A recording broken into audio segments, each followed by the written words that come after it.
This gets back to our conversation a little bit earlier about finding your passion. So I think that one of the big problems now that's very misguided about this idea of finding your passion, it's almost as if people are looking to fit the key into the lock of the thing that was meant for them to do. Right. And then everything will feel like a natural progression. Right. And then everything will be wonderful. Yeah, I can attest to the fact that is not how it works in any endeavor. Right. And that you'll have all this great success and here's where I really think the answer lies. And I really, really believe this. Stop looking for your passion and instead look around right where you are. Stop distracting yourself. Look around right where you are and see what needs to be done. So not what do I want to do, but what is the work that needs to be done? And more importantly, it doesn't have to be some grandiose work. Like, does the garbage need to be taken out, right? Is there some garbage on your neighbor's lawn that someone threw there that you could actually bend over and pick up and put into the garbage can? Look around you. There is so much work that needs to be done that nobody wants to do that is really, really important. And if we all did that, I really think the world would be a much better place. And this is what people who have severe addiction who get into recovery realize. They're like, it's not about me and my will and what I'm going to will in my life or in the world. It's about looking around what needs to be done. What is the work that I am called to do in this moment? Which also is incredibly freeing because I don't have to search for the perfect thing. There's a lot of burden now on young people that they have to find that perfect thing. And until they've found that perfect thing, they're going to be miserable. You don't have to do that. Look at the life you were given. Look at the people around you. Look at the jobs that present themselves to you and do that job simply and honorably one day at a time. With a kind of humility. I think this is really what's so striking to me about the wisdom of people in recovery. There's this incredible humility that comes out of that experience. You feel so broken, so ashamed, but you pick yourself up one day at a time and you build a life that's around what can I do right in this moment that might benefit another person and thereby benefit me. Yeah, it's a really important point. And if you're willing, I'd like to actually stay on this issue of passion because I think the dopamine systems, if I understand them correctly, the dopamine systems merge with this work that you're referring to, this immediacy of things calling to us, like taking out the trash, which sounds frankly really boring. To be honest, I hate taking out the trash, but I do it because I like a clean home and I like a home that smells good, or at least doesn't smell bad. So we do these things, and not that we want to offer some larger carrot as a consequence of doing those things, but if I understand correctly, what you're saying is in the act of looking at one's immediate environment, acting on that immediate environment, we cultivate a relationship to these circuits in our brain about action and reward that, at least to my mind, span the range of small things being rewarding and then lead us to bigger things being rewarding. It's not like all we're going to do is take out trash and tend to house. We eventually will venture out and we eventually will find careers and work on those. But if I understand correctly, you're talking about getting into a sort of functional or adaptive action step. And it's the action step that these days we tend to overlook because most of our mindset is in things that are truly outside of our immediate reality. Do I have that correct? Yeah, that was beautifully said. And I would just add to that, I see a lot of young people who, for example, spend most of their waking hours playing video games. And they come to me and they say, I'm anxious and depressed. I'm majoring in computer science. I hate it. I thought I would like it. You know, if I could only find that thing that I was really meant to do, my life would be better. And my first intervention for the many, many people like that I see in clinical care is, you have it backwards. I don't say it quite like that. Mm-hmm. You were waiting for that thing to pull you out of the video game world, and you're never going to find it as long as you're playing video games, because video games are so powerfully dopaminergic that you have this distorted sense of really pleasure and pain. And you will not be able to find that thing that you enjoy. And so, of course, the intervention is abstain from video games, reset your reward pathways, start with a level balance.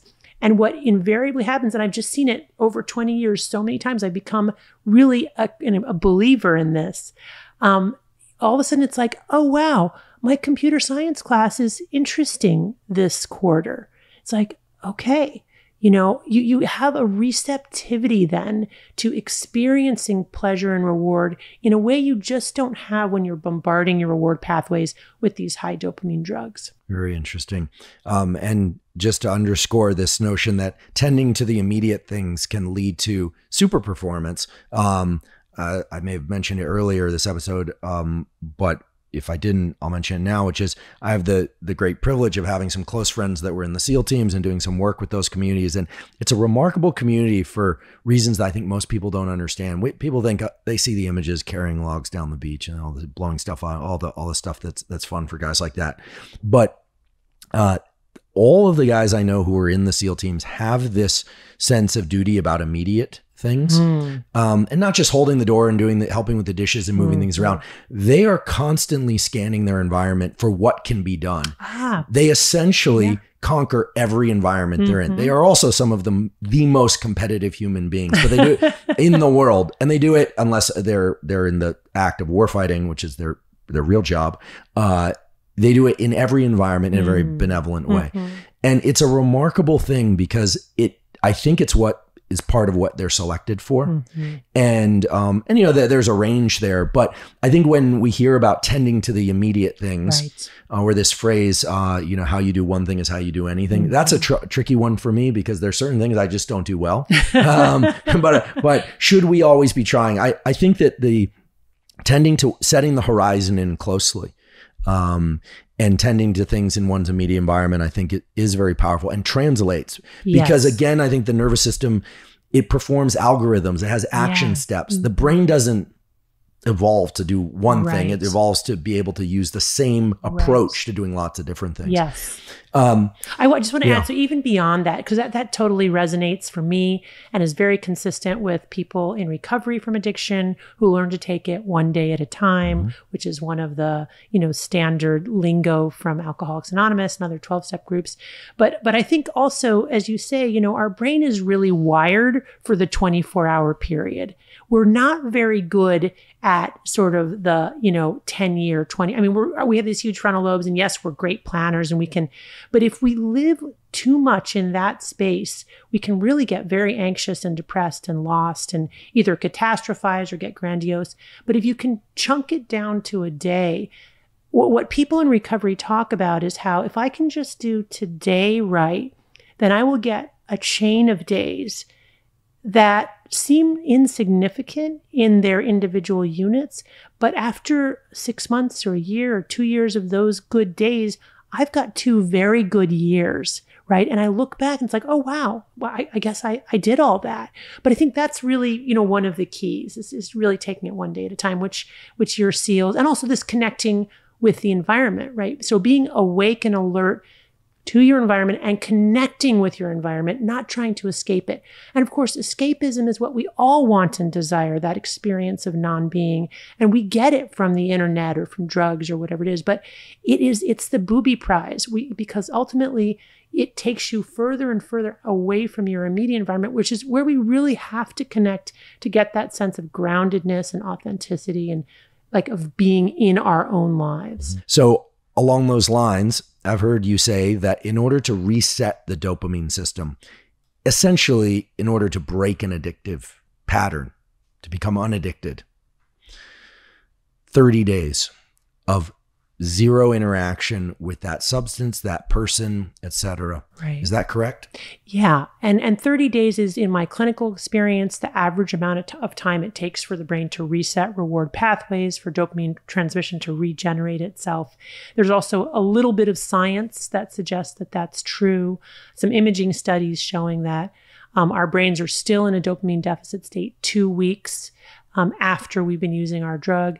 And then a study by Schuckett and Brown, which took a group of depressed men who also were addicted to alcohol, put them in a hospital where they had received no treatment for depression, but they had no access to alcohol in that time. And after 4 weeks, 80% of them no longer met criteria for major depression. So again, this idea that by depriving ourselves of this high dopamine, high reward substance or behavior, we allow our brains to regenerate its own dopamine for the balance to really equilibrate. And then we're in a place where we can sort of enjoy other things. So that progressive narrowing of what brings one pleasure eventually expands. So I'd like to dissect out that 30 days a little more finely. And I also want to address, how does one stop doing something for 30 days if the thing is a thought? So we'll kind of put that on the shelf for the moment. So days 1 through 10, I would imagine will be very uncomfortable. Yes. They're going to suck, basically, to be quite honest, because the way you describe this pleasure pain balance, to my mind, says that if you remove what little pleasure one is getting, or a lot of pleasure from engaging in some behavior, that's gone. The pain system is really ramped up, and nothing is making me feel good. I'll just use myself as an example. I'm not in recovery, but that 10 days is going to be miserable. Right. Anxiety, trouble sleeping, physical agitation, and to the point where, maybe impulsive, angry. Should one expect all of that? Should the family members of people expect all of that? Yeah. So what I say to patients, and it's a really important piece of this intervention, is that you will feel worse before you feel better.